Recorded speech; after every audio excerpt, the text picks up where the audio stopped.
Hello friends, എല്ലാവർക്കും നമസ്കാരം. നിങ്ങളെ ഏവരും കാത്തിരിക്കുന്ന അലീനയുടെ ഇനി വരാനിരിക്കുന്ന വിശേഷങ്ങളിലേക്ക് എല്ലാ കൂട്ടുകാർക്കും സ്വാഗതം. ഞാൻ അപ്കമിങ് വിശേഷാട്ടോ പറയുന്നത്. അതായത് നമ്മുടെ നാളത്തെ കഥയല്ല, ഇനി വരാനിരിക്കുന്ന കുറച്ച് കഥാസന്ദർഭങ്ങളാണ് കേട്ടോ. അപ്പൊ നമുക്ക് വിശേഷത്തിലേക്ക് തന്നെ കടന്നാലപ്പം ആരെങ്കിലും ആദ്യമായിട്ട് ഈ ചാനൽ കാണുന്നുണ്ടെങ്കിൽ ഒന്ന് സബ്സ്ക്രൈബ് ചെയ്ത് വെച്ച് ഒരു ലൈക്ക് അടിച്ച് ഒരു ഹൈപ്പ് ഒക്കെ ചെയ്തിട്ട് വീഡിയോ കാണാൻ വേണ്ടി പരമാവധി ശ്രമിക്കണം. അപ്പൊ ഞാൻ നേരെ പറഞ്ഞു ബോറാക്കുന്നില്ല, വിശേഷത്തിലേക്ക് പോവുകയാണ്. അങ്ങനെ നമ്മുടെ വൈജ തിരിച്ച് നെടുമ്പുരയ്ക്കൽ തറവാട്ടിലെത്തിയല്ലോ. അതിനുശേഷം ഉണ്ടാകുന്ന കുറച്ച് സംഭവ വികാസങ്ങളൊക്കെ തന്നെയാണ് നമ്മുടെ അലീനയ്ക്ക് സമാധാനം കൊടുക്കാത്ത പോര് തന്നെയാണ് നമ്മുടെ അലീനയോട് വൈജ എടുക്കുന്നത്. പിന്നെ നമ്മുടെ ബാലചന്ദ്രന്റെ ഇടപെടലുകളൊക്കെ കൊണ്ട് പണ്ടത്തെ പോലെ അത്രയ്ക്കും പോരെടുക്കാനായിട്ട് നമ്മുടെ വൈജയ്ക്ക് പറ്റുന്നില്ല. കാരണം നമ്മുടെ ബാലചന്ദ്രൻ അവിടെ കയറി ഇടപെടുന്നുണ്ട്. കൂടെ ഇപ്പം കൂട്ടിന് ബബിത മാത്രമാണ് ഉള്ളത്. രോഹിത് സത്യം പറഞ്ഞു കഴിഞ്ഞിട്ടുണ്ടെങ്കിൽ ഇപ്പോൾ ബാലചന്ദ്രന്റെ സൈഡും അല്ല, അലീനയുടെ സൈഡും അല്ല, വൈജയുടെ സൈഡും അല്ല. ആ ഒരു അവസ്ഥയാണ് രോഹിത്. പിന്നെ കൃഷ്ണമോള് എപ്പോഴും നമ്മുടെ അലീനയുടെ കൂടെയും ബാലചന്ദ്രന്റെയും കൂടെ തന്നെയാണ് കേട്ടോ. അപ്പൊ ഇങ്ങനെയാണ് സിറ്റുവേഷൻസ് ഒക്കെ കടന്നു പോകാൻ പോകുന്നത്. അപ്പൊ ഇതിനോടൊപ്പം തന്നെ നമ്മുടെ വൈജ ഇവിടുന്ന് മാറി താമസിക്കണം, കാരണം വേറെ വീട് എടുക്കണം വൈജയ്ക്ക് എന്നൊരു തീരുമാനവും ഉണ്ട്. ആ ഒരു തീരുമാനം ഉള്ളതല്ലാതെ വൈജയ്ക്ക് വേറെ വീടൊന്നും പെട്ടെന്ന് കിട്ടുന്നില്ല. മാത്രമല്ല, ഈ ഒരു വീട് എടുത്തിട്ടുണ്ടായിരുന്നല്ലോ, ആ വീട് പെട്ടെന്ന് തന്നെ നഷ്ടമായി. നമ്മുടെ ഗംഗാധരന്റെ ഇടപെടൽ കാരണം തന്നെയാണ് ആ വീട് നഷ്ടമാകുന്നത്. അപ്പൊ ആ വീട് നമ്മുടെ വൈജയ്ക്ക് ഇനി കിട്ടത്തില്ല. ആ വീട് കിട്ടാത്തതിനുള്ള കാരണം എന്ന് പറഞ്ഞു കഴിഞ്ഞിട്ടുണ്ടെങ്കിൽ വേറൊന്നുമല്ല, ബ്രോക്കറുമായിട്ട് സംസാരിക്കുകയും ബ്രോക്കറിന് കുറച്ച് പൈസ കൊടുത്തു കഴിഞ്ഞപ്പോഴത്തേക്കും ആ വീട് അയാള് വേറെ ആർക്ക് കൊടുത്തു, വേറെ ആരെങ്ങാണ്ട് മേടിച്ചു, സമയത്തിന് വൈജ എടുക്കാത്തത് കൊണ്ട് വേറെ ആരെങ്ങാണ്ട് ആ വീട് മേടിച്ചു എന്നൊക്കെ ബ്രോക്കർ വൈജയോട് പറഞ്ഞു. അപ്പം ബ്രോക്കറിനെ കുറെ ചീത്ത പറയുന്നുണ്ട് കേട്ടോ. നിങ്ങൾ എന്ത് പരിപാടിയാണ് കാണിച്ചത്, തക്ക സമയത്ത് നിങ്ങൾ ഇങ്ങനെ ചെയ്യേണ്ട കാര്യം ഉണ്ടായിരുന്നു എന്ന് ചോദിച്ചപ്പോൾ മേഡം അല്ലേ തക്ക സമയത്ത് എന്നെ ചതിച്ചത്, മേഡം അല്ലേ ആ വീട് മേഡത്തിന് വേണമെന്നൊക്കെ പറഞ്ഞ് അഡ്വാൻസ് ഒക്കെ കൊടുക്കുകയൊക്കെ ചെയ്തത്. ആ അഡ്വാൻസ് അതേപടി തന്നെ അവർ തിരിച്ചു തരാൻ എന്നെ ഏൽപ്പിച്ചിട്ടുണ്ട്. പക്ഷെ ആ മേഡത്തിന് ഇനി ആ വീട് തരത്തില്ല, കാരണം സമയത്ത് വരാത്തതുകൊണ്ട് മേഡത്തിന് ആ വീട് തരത്തില്ലെന്ന് തന്നെയാണ് പറയുന്നതെന്നൊക്കെ പറഞ്ഞ് ആ വീട് അങ്ങനെ ഇങ്ങനെയൊക്കെ തട്ടിമുട്ടിയൊക്കെ പോയി. ഇപ്പൊ ഒരു വീട് ഒത്തു കിട്ടും, അത് വൈജയ്ക്ക് ഇഷ്ടപ്പെട്ട ഒരു വീട് ഒത്തു കിട്ടുക എന്നൊക്കെ പറഞ്ഞു കഴിഞ്ഞിട്ടുണ്ടെങ്കിൽ അത് വലിയ പ്രയാസമാണ് കേട്ടോ. അപ്പൊ അത് മാത്രമല്ല, നമ്മുടെ വൈജയോട് പലരും പറയാൻ തുടങ്ങി, എന്തിനാണ് ബാലചന്ദ്രന്റെ വീട്ടിൽ നിന്ന് നീ മാറി താമസിക്കണം, അതിന്റെ ആവശ്യം നിനക്കുണ്ടോ? നിനക്കും കൂടെ അവകാശപ്പെട്ടതല്ലേ, നിന്റെ ഭർത്താവല്ലേ, നിയമപരമായിട്ട് നിന്റെ കഴുത്തിൽ താലി കെട്ടി നിന്റെ 3 മക്കളുടെ അച്ഛനല്ലേ. അപ്പം വെറും കൈയോടുകൂടി ആ വീട്ടിൽ നിന്ന് ഇറങ്ങിയാല്, അല്ലെങ്കിൽ ഒരു സുപ്രഭാതത്തില് ബാലചന്ദ്രൻ ആ ലീനയ്ക്ക് മൊത്തം സ്വത്തൊക്കെ എഴുതി വെച്ച് കഴിഞ്ഞിട്ടുണ്ടെങ്കിൽ നിന്റെ മക്കൾക്ക് പിന്നെ എന്താ ഉള്ളത്? നിന്റെ മക്കൾക്ക് നിന്റെ സ്വത്തൊക്കെ ഉണ്ടെന്ന് പറയാം, പക്ഷെ അച്ഛനിൽ നിന്ന് കിട്ടാനുള്ള അവകാശം എന്ത് കിട്ടും? അപ്പൊ അതുകൊണ്ട് ഇറങ്ങരുതെന്നൊക്കെ ഇങ്ങനെ ഓരോരുത്തർ പറഞ്ഞ് നമ്മുടെ വൈജയ്ക്കും ഒരുമാതിരി മനസ്സുറച്ചു. ഇനിയിപ്പൊ ഇറങ്ങുന്നില്ല, അലീന ഇവിടുന്ന് ഇറക്കുക എങ്ങനെയെങ്കിലും, അല്ലാതെ താൻ ഈ വീട്ടിൽ നിന്ന് ഇറങ്ങില്ല എന്ന് അലീനയെ വെല്ലുവിളിക്കാണ് കേട്ടോ. അപ്പൊ അലീന ഇങ്ങനെ വെറുതെ എന്താ പറയാ, ഒരു ചെവി കൂടെ കേട്ട് മറു ചെവി കൂടെ എല്ലാം കളയുന്നതല്ലാതെ ഒന്നും ഉൾക്കൊള്ളുന്നില്ല. ഇങ്ങനെ നടക്കുകയാണ്. അലീനയുടെ കാര്യം നോക്കുന്നു. അങ്ങനെ വൈജയുടെ ആവശ്യങ്ങൾക്ക് വേണ്ടി വൈജയ്ക്ക് ചെയ്യാൻ പറ്റാത്ത കാര്യങ്ങളൊക്കെ ഒരുപാടുണ്ട്. അതൊക്കെ നമ്മുടെ അലീന തന്നെയാണ് ചെയ്ത് വൈജയ്ക്ക് കൊടുക്കുന്നത്. ആദ്യമൊക്കെ വൈജ നിരസിച്ചെങ്കിലും പിന്നെ വൈജനെ കൊണ്ട് പറ്റാത്ത കാര്യങ്ങൾ അത് അലീന ചെയ്തു കൊടുക്കാനേ ഉള്ളൂ ആ വീട്ടില്. ഈ പറയുന്ന ബബിതി ഒന്നും ചെയ്തു കൊടുക്കത്തില്ല. പിന്നെ കൃഷ്ണമോള് ചെറുതൊക്കെ ആണല്ലോ, മാത്രമല്ല കൃഷ്ണമോൾ അലീന ചെയ്യട്ടെ, അലീനോട് അങ്ങനെയെങ്കിലും സ്നേഹം ഉണ്ടാകട്ടെ എന്ന് പറഞ്ഞ് ഒഴിഞ്ഞു മാറി നടക്കാണ് കൃഷ്ണമോള്. അപ്പം അലീന തന്നെയാണ്, പരസഹായം ഇല്ലാതെ ഒരു കാര്യവും ചെയ്യാൻ പറ്റത്തില്ലാത്തൊരവസ്ഥയാണല്ലോ വൈജയ്ക്ക്. അപ്പൊ അലീന തന്നെയാണ് കാര്യങ്ങളൊക്കെ ചെയ്തു കൊടുക്കുന്നതെങ്കിലും അലീനയെ കണ്ണിന് കണ്ടുകൂടാ, അത് തന്നെയാണ് യാഥാർത്ഥ്യം. അപ്പൊ അങ്ങനെ ഇരിക്കെ നമ്മുടെ വൈജ ഒരു ദിവസം നേരെ പോവുകയാണ് കൈതയ്ക്കൽ തറവാട്ടിലേക്ക്. അപ്പം അങ്ങോട്ടേക്ക് ചെല്ലുന്നു. അമ്മേനൊക്കെ കണ്ടിട്ട് ഒത്തിരി ആയല്ലോ വൈജയുടെ അമ്മേനൊക്കെ കാണണം. അപ്പൊ കാണാൻ വേണ്ടി അങ്ങോട്ടേക്ക് ചെല്ലാണ്. അപ്പൊ അങ്ങോട്ടേക്ക് ചെന്ന് കഴിയുമ്പോഴത്തേക്കും നമ്മുടെ വൈജയുടെ അമ്മ സൗദാമിനി അമ്മേനെ കാണാൻ വേണ്ടി റൂമിനകത്തേക്ക് കയറുന്നു. അപ്പൊ ആദ്യം കമല ഉണ്ടായിരുന്നു. കമലയിടത്തി ഇവിടെ ഉണ്ടായിരുന്നോ, കമലയിടത്തേക്ക് എന്ത് പറ്റി അങ്ങോട്ടൊന്നും ഇറങ്ങാത്തത്, എന്താ കമലയിടത്തിന് അങ്ങോട്ടൊന്നും കാണുന്നില്ലോ എന്ന് പറഞ്ഞപ്പം, എന്നെ ചൂലിനടിച്ച് ഇറക്കി വിട്ടത് നിന്റെ ഭർത്താവാ വൈജെ, അത് നീ അറിഞ്ഞില്ലായിരുന്നു, നിന്നോട് ഞാൻ പറഞ്ഞില്ലായിരുന്നു, നീ ഹോസ്പിറ്റലിൽ കിടന്ന സമയത്ത് എന്നെ ആ വീട്ടിൽ നിന്നും അടിച്ചിറക്കി വിട്ടത് നിന്റെ ഭർത്താവാണ്.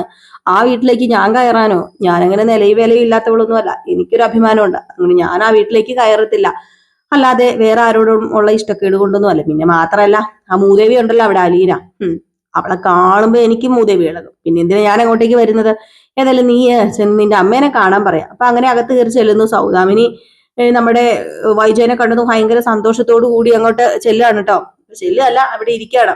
മോളെ എങ്കിലും ഞാൻ ഓർത്തു നിന്നെ ഒന്ന് കാണാൻ പോലും പറ്റത്തില്ല, നീ കിടപ്പിൽ തന്നെ ഞാൻ ചിലപ്പോൾ ചത്തുപോയാൽ നിന്നെ ഒരു നോക്ക് കാണാൻ പോലും പറ്റത്തില്ലെന്നാ ഞാൻ ഓർത്തത്. എന്നെയാണ് ഇവിടെ ഒന്ന് കൊണ്ടുവരാൻ പോലും ആരുമില്ല. ഞാൻ എല്ലാവരുടെയും കയ്യേ കാലോ പിടിക്കുന്ന, പിന്നെ ഇവിടെ ആകെ ഉള്ളത് മനസാക്ഷി ഉള്ളത് മനുവിന് മാത്രമാ എന്നൊക്കെ പറഞ്ഞപ്പോഴത്തേക്കും, അല്ല അമ്മയ്ക്ക് സുഖമാണോ? ഈ പടുകളവിക്ക് ഇനി എന്ത് സുഖം കിട്ടാനാടി? ഇനി എന്ത് സുഖമാ മക്കള് തരാത്ത സുഖം? അല്ല നീ ഇപ്പൊ നെടുമ്പുരയ്ക്കല് തന്നെയല്ലേ താമസം? ആ, ഞാൻ അവിടെ തന്നെയാ താമസം. അല്ല അങ്ങോട്ടേക്ക് ഞാനും വന്നോട്ടേടി. ഇവിടെ കിടന്ന് സത്യം പറഞ്ഞാൽ മടുത്തു. അവിടെ വരുവാണെങ്കിൽ അലീന ഉണ്ടല്ലോ, അവൾ എന്നെ നോക്കിക്കോളൂല്ലോ. അവള് നോക്കിയപ്പോ എത്ര പ്രതീക്ഷയായിരുന്നു എനിക്ക്.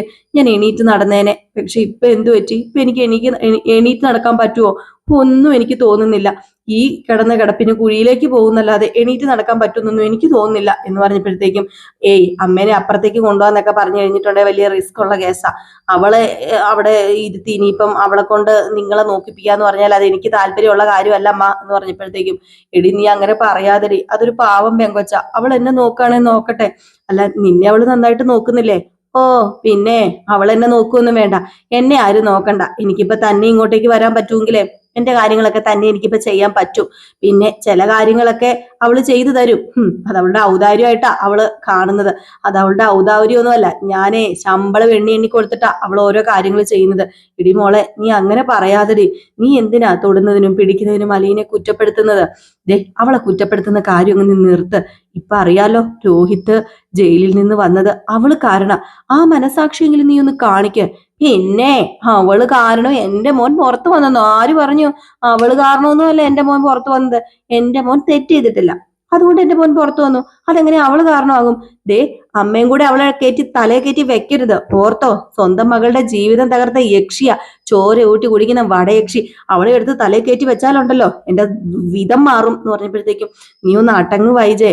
ദേ നിന്നോട് എനിക്കൊരു കാര്യം പറയാനുള്ളത് വേറെ ഒന്നുമല്ല. ഇനിയെങ്കിലും ഒന്ന് അടങ്ങ് വൈജേ.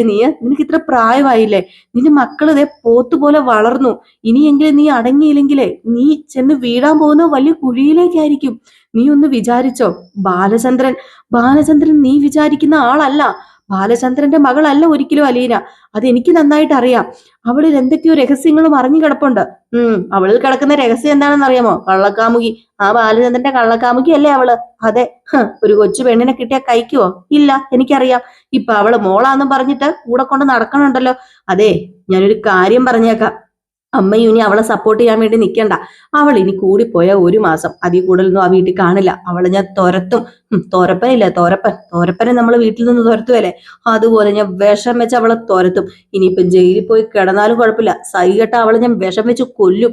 അയ്യോ മോളെ, കടുങ്കൈ ഒന്നും ചെയ്തേക്കരുതേ. ആ കൊച്ച് നിന്നോട് എന്ത് തെറ്റാടി ചെയ്തത്? അവൾ എങ്ങനെയെങ്കിലും പൊക്കോളും. നീ അവളെ ദ്രോഹിക്കാതിരിക്കുക.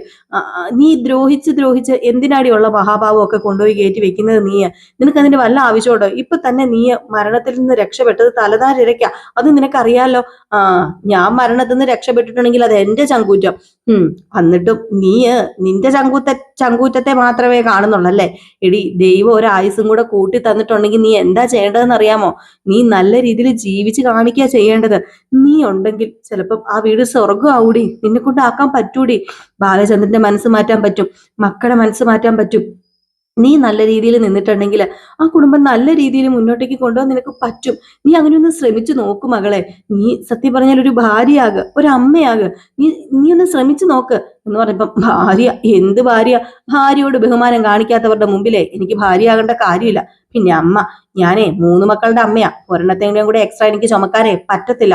അപ്പൊ നീ 3 മക്കളുടെ അമ്മ മാത്രമാണോ? നിനക്ക് ഒരു കുഞ്ഞും കൂടെ ഉണ്ടായിരുന്നല്ലോ. അത് പിന്നെ ആ കഥയൊക്കെ അമ്മ എന്തിനാ എന്നെ ഇപ്പൊ ഓർമ്മിപ്പിക്കുന്നത്? അത് കഴിഞ്ഞു പോയ കാര്യമല്ലേ. ആ കാര്യം എന്നെ ഇനി ഓർമ്മിപ്പിക്കരുത്. അതൊന്നും ഓർക്കാൻ ഞാൻ ആഗ്രഹിക്കുന്നില്ല. ആ കുഞ്ഞ് മരിച്ചുപോയില്ലേ. ഞാൻ ആ കുഞ്ഞിനെ പ്രസവിച്ച് ആ കുഞ്ഞിനെ നോക്കി വളർത്തി ഞാൻ ജീവിച്ചേനെ. പക്ഷെ ആ കുഞ്ഞ് മരിച്ചും പോയി. പിന്നെ നിങ്ങളെല്ലാവരും കൂടെ നിർബന്ധിച്ച് എന്നെ ഒരു കല്യാണത്തിലും കൊണ്ടെത്തിപ്പിച്ചു. എന്നിട്ട് 3 മക്കളും ആയപ്പോഴത്തേക്കും എല്ലാവരും കൂടെ പഴയ കാര്യം കുത്തിപ്പൊക്കിക്കൊണ്ട് വരികയാണോ? വൈജയനെ കുറെ ഭീഷണിപ്പെടുത്തുന്നുണ്ട് ഗംഗേട്ടനും ശിവേട്ടനും എല്ലാവരും കൂടെ ചേർന്ന്. ബബിതയല്ലാട്ടോ, സോറി, വൈജ അത് കേട്ടങ്ങ് മിണ്ടാതിരിക്കുന്ന ആരും വിചാരിക്കണ്ട. എന്നെ ഈ കെണിയിലേക്ക് കൊണ്ടുപോയി അകപ്പെടുത്തിയത് എന്റെ ആങ്ങളമാരും എന്റെ അച്ഛനും എന്റെ അമ്മയും ഒക്കെ തന്നെയാണ് എന്നൊക്കെ പറഞ്ഞിട്ട് നമ്മുടെ വൈജ റൂമിൽ നിന്ന് ദേഷ്യം വന്ന് വെളിയിലേക്ക് ഇറങ്ങി പോവാ. ഏതായാലും കമല ഒളിഞ്ഞു നിന്ന് എന്തൊക്കെയോ മുക്കും മൂലയും ഒക്കെ കേട്ടു. കമല ചോദിച്ചു, അല്ല എന്താ അമ്മയും മോളും തമ്മിലൊരു വഴക്ക്, ഒരു സംഭാഷണം കേട്ടല്ലോ. അല്ല ഏതോ ഒരു കുഞ്ഞിനെ കുറിച്ചോ? അത് പിന്നെ ഒന്നുമില്ല കമലയെടുത്തി. അതെ, എനിക്ക് പോകാൻ സമയമായി, ഞാൻ പോവാ, എനിക്ക് വീട്ടിൽ പോകണം. അപ്പോഴത്തേക്കും ചോദിച്ചു, വീട്ടിൽ പോകണമെന്നോ? അല്ല നീ ഒന്നും കഴിക്കുന്നില്ലേ? വൈജെ, നീ എന്തെങ്കിലും കഴിച്ചിട്ട് പോ, അത് പിന്നെ ഇവിടെ നിന്നാ ശരിയാവത്തില്ല. എന്റെ അമ്മയ്ക്കും എന്റെ ആങ്ങളമാർക്കും എല്ലാവർക്കും ഉണ്ടല്ലോ ഭ്രാന്ത്. അതുകൊണ്ട് ഞാൻ ഇവിടെ നിൽക്കില്ല. കമലയിടത്തേക്ക് സമയം കിട്ടുമ്പോ അങ്ങോട്ടേക്ക് വാ. ഇനിയിപ്പൊ അവിടെ ആട്ടി ഓടിക്കാൻ ആരും കാണത്തില്ല, ഞാനുണ്ടല്ലോ അവിടെ. ഓ പിന്നെ അവളെ കാണാൻ എനിക്ക് പറ്റത്തില്ല, അലീനെ. അവളവിടെ എപ്പോഴും കാണുമല്ലോ, അവളവിടെ ഇരിപ്പുണ്ടല്ലോ ഏതു നേരവും വീടിന് കാവലായിട്ട്. ദേ മനുവിന്റെ കാര്യം കുറച്ച് കഷ്ടമാ, നിനക്കറിയാമോ? അവള് ജയിലിൽ കിടന്നപ്പോഴത്തേക്കും മനു ഉണ്ടല്ലോ, ഓ എന്തൊരു പെടപ്പായിരുന്നെന്നറിയാമോ? സ്വന്തം അനിയൻ ജയിലിൽ പോയിട്ട് അവനൊന്ന് തിരിഞ്ഞു നോക്കിയിട്ടില്ല. അവളെ കൊണ്ടുപോയി ലോക്കപ്പിലിട്ട് കഴിഞ്ഞപ്പോഴത്തേക്കും ഇവന് പടപടയായിരുന്നു കേറി ഇറങ്ങി നടന്നത് അവളെ രക്ഷപ്പെടുത്താനായിട്ട്. ആ ഒരു ചങ്കൂറ്റവേ അവൻ എന്റെ മോന് ജയിലിൽ കിടക്കുന്നുണ്ട്, കാണിക്കുന്നില്ല. പിന്നെ എനിക്ക് കുറച്ച് നീരസമുണ്ട്. ഏടത്തിയോടൊന്നല്ല, വൈജിയോടും. അതെന്താ എന്നോട് നീരസം? അല്ല അലീനയെ കൊണ്ട് വേണമെങ്കിൽ ഒന്ന് പറയിപ്പിക്കായിരുന്നല്ലോ, റെക്കമെൻഡ് ചെയ്യിപ്പിക്കായിരുന്നല്ലോ. ശരണ്യനെ കൊണ്ട് എന്റെ മോനെയും കൂടെ ഒന്ന് വെളിയിൽ ഇറക്കാനായിട്ട്. അതെ, നിന്നെയൊക്കെ എന്ത് ഇഷ്ടാടി എന്റെ മോന്. അവന് ജയിലിൽ കിടക്കല്ലേ, എനിക്ക് സഹിക്കണില്ല, സമാധാനമില്ല. അവനെ കുറിച്ച് ഓരോ ദിവസം ഓർക്കുന്നോറും വെന്താ ഞാൻ ഇവിടെ കഴിയുന്നത്. അവൻ ചെയ്ത തെറ്റിനെ അവനെ സബ് ജയിലിലല്ല, അങ്ങ് സെൻട്രൽ ജയിലിലാ കൊണ്ടിടേണ്ടത്. ഏടത്തി അല്ല കമലേടത്തി, ഞാനൊരു കാര്യം പറഞ്ഞേക്കാം. മക്കൾക്ക് കൊട പിടിക്കാൻ നിൽക്കരുത്. എന്റെ മോൻ തെറ്റ് ചെയ്തില്ല, അതുകൊണ്ട് അവൻ പുറത്തിറങ്ങി. അത് അലീനയുടെ മിടുക്കൊന്നുമല്ല. ഇങ്ങനെ അലീനയെ കൊണ്ട് ഇറക്കിച്ചു എന്ന് പറഞ്ഞ് അവളുടെ കൊണ്ടുപോയി ക്രെഡിറ്റ് കൊടുക്കാനായിട്ട്. നിന്റെ മകൻ തെറ്റ് ചെയ്തു ഹരി, അവനോട് ഞാൻ പണ്ടേ പറഞ്ഞിട്ടുള്ളതാ തെറ്റിലേക്ക് പോകരുതെന്ന്. അവൻ തെറ്റിലേക്ക് ചാടിക്കൊടുത്തപ്പം നീയെ അവനെ തള്ളിയിടുക ചെയ്തത്. സ്വന്തം അമ്മയായി കഴിഞ്ഞിട്ടുണ്ടെങ്കിൽ കുറച്ചൊക്കെ പറഞ്ഞൊക്കെ കൊടുക്കണമായിരുന്നു എന്നൊക്കെ പറഞ്ഞിട്ട് നമ്മുടെ വൈജി അവിടെ നിന്ന് ഇറങ്ങിയപ്പോഴത്തേക്കും കമലയാണെങ്കിൽ അവളുടെ മകൻ വെളിയിൽ വന്നു കഴിഞ്ഞപ്പോഴത്തേക്കും കണ്ടില്ലേ അവളുടെ സ്വഭാവത്തിന്റെ മാറ്റം. അവളുടെ മകൻ എങ്ങനെയാ വെളിയിൽ ഇറങ്ങി, തെറ്റ് ചെയ്തിട്ടില്ല. എന്റെ മോനെയും കൂടെ കൊണ്ട് അകപ്പെടുത്തിയിട്ട് ഇപ്പൊ അവളുടെ മകൻ തെറ്റ് ചെയ്തിട്ടില്ല പോലും എന്നൊക്കെ പറഞ്ഞ് കുശുമ്പും കുന്നായ്മയൊക്കെ പറയുന്നുണ്ട്. ഏതായാലും വൈജ തിരിച്ച് വീട്ടിലെത്തുന്നു. അവിടെ അലീന ഉണ്ടായിരുന്നു. ഏതായാലും അലീനയെ കാണുമ്പോൾ തന്നെ മൂദേവി കയറിയ പോലെ നമ്മുടെ വൈജ വീട്ടിനകത്തേക്ക് കയറി പോകുന്നുണ്ട്. അല്ല മേഡം ഇത് എവിടെയാ പോയത്? മേഡത്തിന് തന്നെ വണ്ടി ഓടിച്ച് പോകാനൊക്കെ പറ്റുമോ ഇപ്പം എന്ന് ചോദിച്ചപ്പോ എനിക്കൊരു പ്രശ്നമില്ലടി, എന്നെ അസുഖക്കാരിയായിട്ട് ഇവിടെ ചുരുട്ടി കൂട്ടി ഇരുത്താന്നൊന്നും നീ വിചാരിക്കണ്ട. നീ വിചാരിച്ചാലല്ല, ദൈവം തമ്പുരാൻ വിചാരിച്ചിട്ട് എന്നെ അസുഖക്കാരിയായിട്ട് ചുരുട്ടി കൂട്ടി ഇരുത്താൻ പറ്റിയിട്ടില്ല. പിന്നെയല്ലേ നീ വിചാരിക്കുന്നത്? നീ നോക്കിക്കോടി, വിരളിൽ എന്നുന്ന ദിവസം മാത്രമേ ഇനി നീ ഇവിടെ ഉണ്ടാകത്തുള്ളൂ. അതിനുള്ള കാര്യങ്ങളൊക്കെ ഞാൻ ചെയ്യുന്നുണ്ട് എന്ന് പറഞ്ഞപ്പോ മേഡം എന്ത് വേണമെങ്കിലും ചെയ്തോ, എനിക്ക് ഇവിടെ നിന്ന് പോകാനേ 100 സമ്മതമാ. പക്ഷെ എന്നെ സാറെന്ന് പറഞ്ഞിട്ട് പെട്ടെന്ന് അച്ഛൻ വിടാഞ്ഞിട്ടാ. ആരടി നിന്റെ അച്ഛൻ? എന്നു മുതലടി നിനക്ക് അച്ഛനായത്? എന്റെ മുമ്പിൽ ഇനി അച്ഛാന്ന് വിളിക്കുന്ന കേട്ടാലുണ്ടല്ലോ. അതെന്താ മേഡം, എന്റെ അച്ഛനെ ഞാൻ അച്ഛാന്ന് തന്നെ വിളിക്കും. അത് എന്റെ അച്ഛനാ, എന്റെ സ്വന്തം അച്ഛൻ. ഓ നിന്റെ അച്ഛൻ വിളിക്കുവോടി? വിളിക്കുവോ? ഇനി അച്ഛാന്ന് വിളിച്ചാലുണ്ടല്ലോ. വിളിക്കും മേഡം, ഞാൻ വിളിക്കും. അച്ഛാന്ന് 100 തവണ ഞാൻ വിളിക്കും. കാരണം എന്റെ അച്ഛനാ അത്, എന്റെ അച്ഛൻ.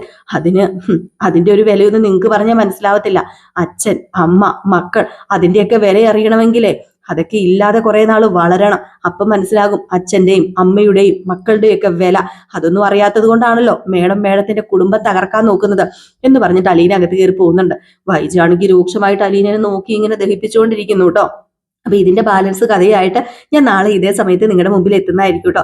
എന്ന് നമ്മുടെ കഥ ചെയ്യുന്നുണ്ട്. നമ്മുടെ അലീനയുടെ കഥ ഇന്നും ഇനി അപ്കമിങ് ശേഷമൊക്കെ ചെയ്യുന്നതായിരിക്കും കേട്ടോ.